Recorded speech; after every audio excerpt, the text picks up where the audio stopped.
An amazing event number 10 of season 4. This was the Apex Group Bermuda Sail Grand Prix out on the Great Sound.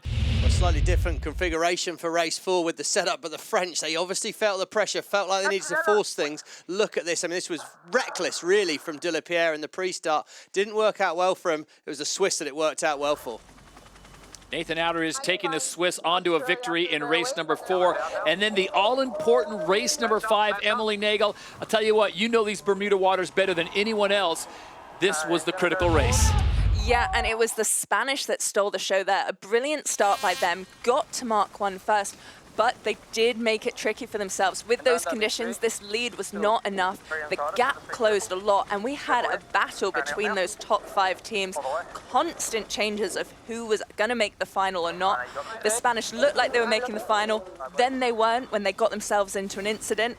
Looked like the Canadians were going to make the final, but then Canadians had a nightmare. Ultimately, the Spanish got through. Spanish get through on a tie break with Canada, so they go into the final. And Stevie, what a start again. Diego Botín rolling the dice on this one. Yeah, he told us his plan. He said he wanted to be at the downwind end of the line, and he nailed it with an aggressive move. I mean, the Black Foils, they made a charge. They don't ever go away, do they? But some really clutch handling under a lot of pressure from the Spanish kept the race tight. And in fact, not only did they keep the race tight, they forced New Zealand to roll the dice a little bit. And we saw the first little mistake from the Black Foils, really. They tried to force it. It was probably just a move too far for them, and the Spanish got it done. And in the end, Spain takes the victory, New Zealand in second, Australia finishing in third.